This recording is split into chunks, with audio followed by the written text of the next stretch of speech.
The tool that I use the most in my shop by far is my table saw. The blade that I have in there right now is a Forrest Woodworker 2. It's a 40-tooth combination blade that's a thin kerf, and I've had it for about 15 years. I didn't buy it new. At the time, it cost about $150, but it came with the first table saw that I bought used, which was an old Craftsman contractor saw. I got that saw with the blade for $150, so that was kind of a steal. Since then, I've used almost exclusively this blade. It's great for rip cuts and cross cuts since it's a combination blade, and because it's a thin kerf blade, it takes less material than a typical table saw blade, which is 1/8 of an inch thick. I've had it professionally sharpened 3 or 4 times, and I've personally sharpened it about 5 or 6 times over the years, and I try to keep it as clean as I can, although I probably don't clean it as often as I should. But I've noticed a couple of problems with it recently. The first is that even though I sharpened it and cleaned it recently, it's starting to burn the materials and it's not leaving the greatest edge. It's leaving a little bit of fuzz and quite a bit of chip out, especially on plywood. The other, probably bigger problem is that it's not a 10-inch blade anymore. I think with all of the sharpenings, the teeth have gradually decreased in size, so instead of being 10 inches in diameter now, it's actually 9 13/16. And in case you didn't believe that the Forrest blade is not exactly 10 inches anymore, I'll measure across 2 opposite teeth, and as you can see, it is 9 13/16. Now that may not seem like the biggest problem in the world, but there are 2 problems with that. First of all, every time I reinstall this blade after using a different blade, I have to adjust the brake on the saw stop. It's not the end of the world, it just takes a few seconds, but it's kind of a hassle, especially if I don't remember. The other problem is that the riving knife is set to be at exactly the top of the blade, but because the blade is actually a little bit lower than the top of the riving knife, if I'm ever doing a non-through cut, the workpiece will actually ride up on the top of the riving knife, and that's caused some big problems. Now, you may recall in a previous video that Find By Tools sent me this 10-inch 60-tooth blade that I reviewed in that video that I'll link up there in case you haven't seen it. But in that video, I noticed that this blade, even though it's supposed to be a fine finish blade, doesn't leave the greatest edge. It actually leaves a lot more tool marks than any of my other blades that I've ever used. So I've been using this for the past 8 months or so, but I haven't really been satisfied at all with the results. So I went back to my Forrest blade, but that's cutting even worse than the Find By Tool blade, so I finally realized it's time for me to get a new blade. Now, I've done a fair bit of research online, and the 3 biggest names that I keep seeing are, number 1, Forrest, which makes the Woodworker 2, which now costs $180. Number 2, Ridge Carbide, which makes a very similar blade that's also 40 teeth, combination blade that's thin kerf, that's $128, and CMT, which is a brand that I had not heard of. So I did a little bit of digging, not too much because it's right on the website, but CMT is an Italian brand, and the blades are very similar to this, also thin kerf, 40 teeth, combination blades, but they're around $50. Of course, there are also a lot of much cheaper blades around that are in the $20 to $30 range, but I've finally come to a point where I realized that I need a quality blade for the tool that I use the most. So I finally bit the bullet and got this blade from CMT. It's a 50-tooth combination blade, and it's a full kerf. I also realized that I don't need a thin kerf blade. It's nice not to take off so much material, but a thinner kerf blade can wobble just a little bit. That may be actually causing the tool marks. I have no idea. I'll find out, hopefully. But a full kerf blade tends to be a lot more stable and make cleaner cuts. The thinner kerf blades are better for lower quality saws that don't have quite as much power. I have plenty of power in mine, so a full kerf blade should be just fine. So in this video, I'm going to open up the new CMT blade and put it against the Find By Tool and the Forrest blade in plywood, hardwood, and softwood, doing through cuts and non-through cuts, and we'll see if the blade that costs 1/3 as much as the Forrest is just as good. As I'm opening this, I should mention that unlike the Find By Tool blade, I paid for this CMT blade myself. This is not sponsored in any way, so this will definitely be a fair comparison and a fair evaluation. I found sometimes packaging can be an indicator of quality, so let's see how this is packaged.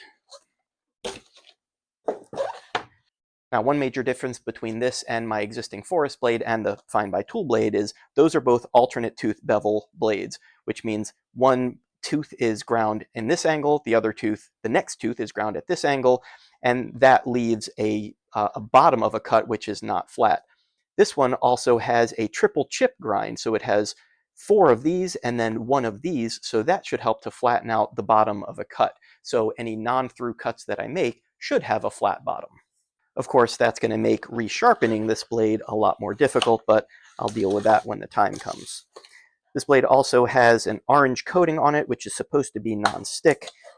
So here's how the blade comes, and there is no protection on it, which is a little bit concerning, but hopefully not such a big deal. It feels very sharp, but let's get it installed and see how it actually works. Before I install it, I'm actually going to do the test cuts with the Forrest blade and the Fine by Tool blade, like I said, in plywood, softwood, and hardwood. Then I'll install the new one and see how it performs. Unfortunately, to do the non-through cut with the Forrest blade, I'm going to have to remove the riving knife. I don't feel great about doing that because it's not the safest thing in the world, but other than not doing the cut, I don't have much of a choice.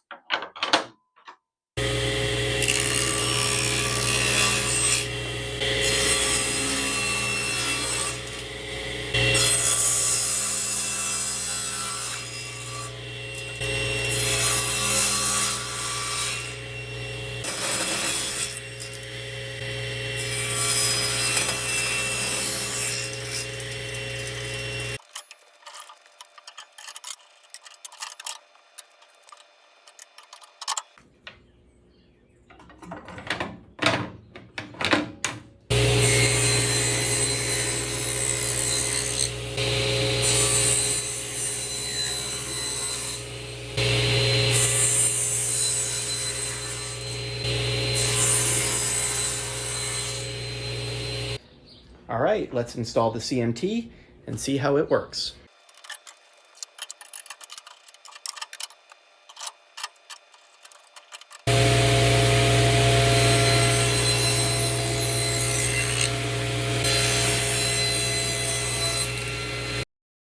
One thing I will say about that first set of 2 cuts is that I barely felt the material going through the blade. That was impressive.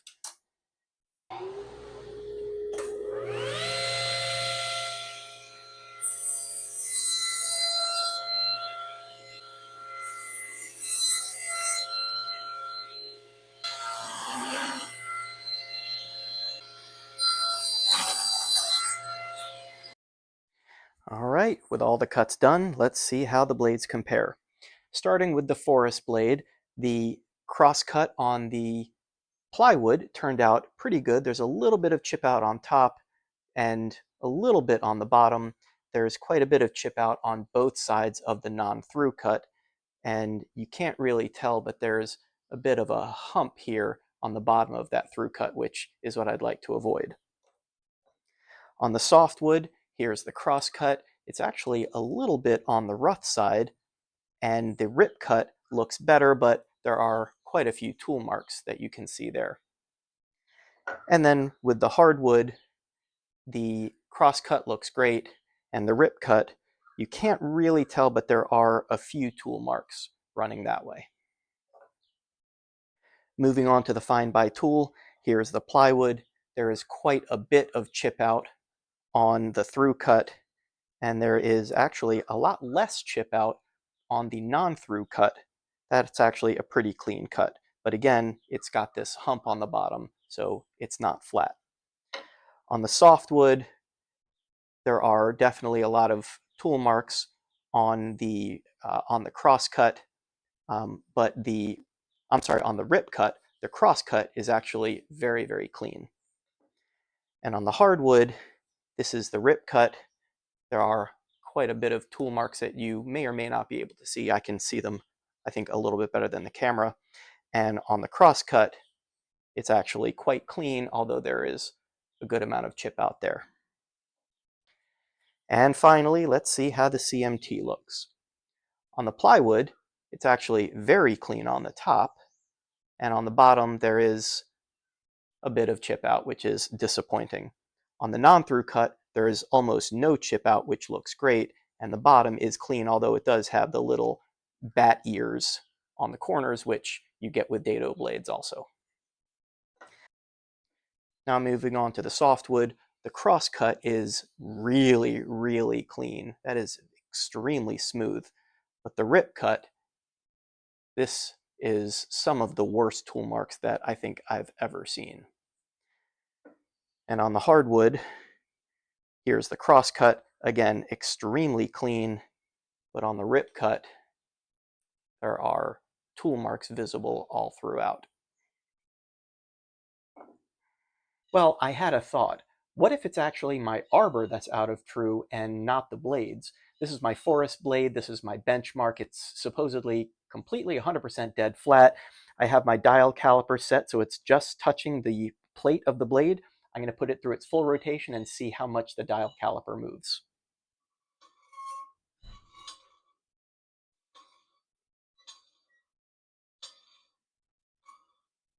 So as you could see, it moved no more than 1/1000th of an inch, so that means this is completely flat. I'm going to put the other two blades on to see if they're flat. Now I'll do the same thing with the fine by tool blade.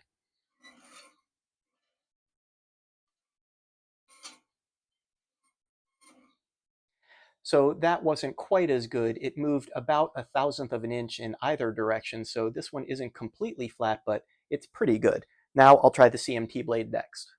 And here is the CMT blade.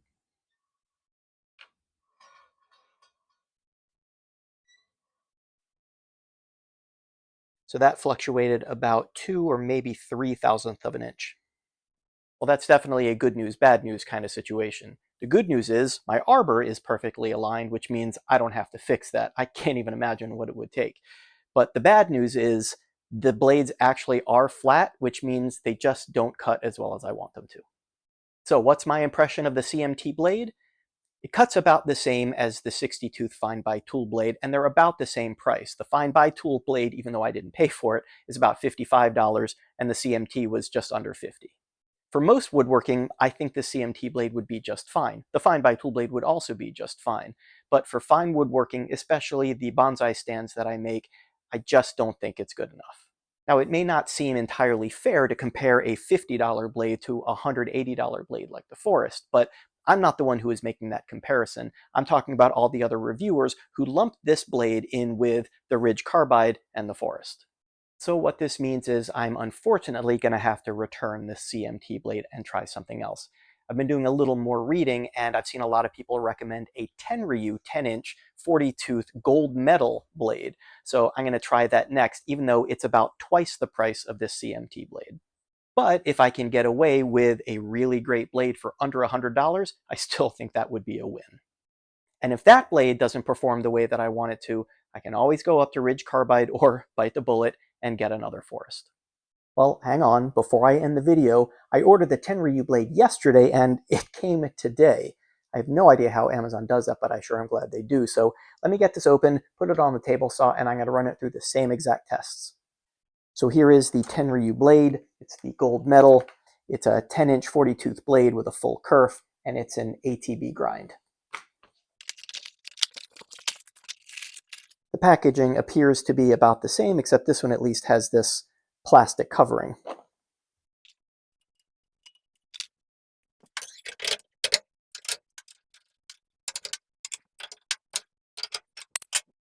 While I have the blade at the full height, I'll test this for flatness the same as the others.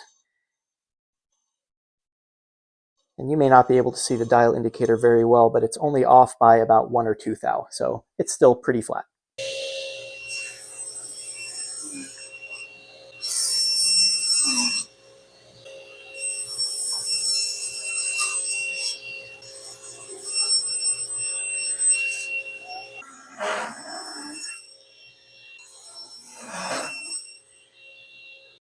Okay, let's look at the results.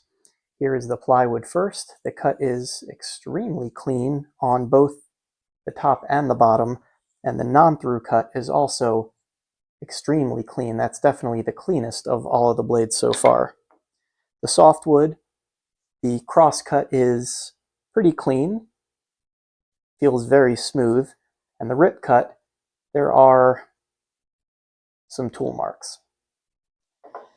And with the hardwood, the cross cut is extremely clean with basically no chip out at all, and the rip cut is pretty clean also, but with some barely visible tool marks. Well, that was a lot of test cuts with 4 different blades. The Forrest blade, which is older and probably could use a cleaning and a sharpening, but definitely has shown its age and needs to be replaced. The Fine by Tool blade, which cuts okay, but leaves a lot of visible tool marks, so I don't really love the cut quality. Then there was the CMT blade, which cuts much better and effortless. I didn't say this earlier, but I actually had to check to make sure that the blade was moving and up while I was cutting with the CMT blade. It was that smooth of a cut. The term hot knife through butter is thrown around a lot, but this was actually like a hot knife through butter. And finally, the Tenryu blade cut almost as effortlessly as the CMT blade, but definitely had the better cut quality. It had almost no chip out in plywood, no burning, and minimal tool marks in both soft and hardwood. Of course, the Tenryu blade costs twice as much as the CMT blade. I paid about $98 for the Tenryu and about $48 for the CMT blade. The other benefit of the Tenryu blade, other than how well it cuts, is it's just a regular ATB blade, which I can sharpen myself when it needs it. The CMT blade has a slightly different geometry, which I probably would not be able to sharpen myself. Well, that's the end of this video. If you have a table saw blade that you really like, please let me know down in the comments. Or if you have experience with table saw blade brands that you really don't like, also please let me know down in the comments.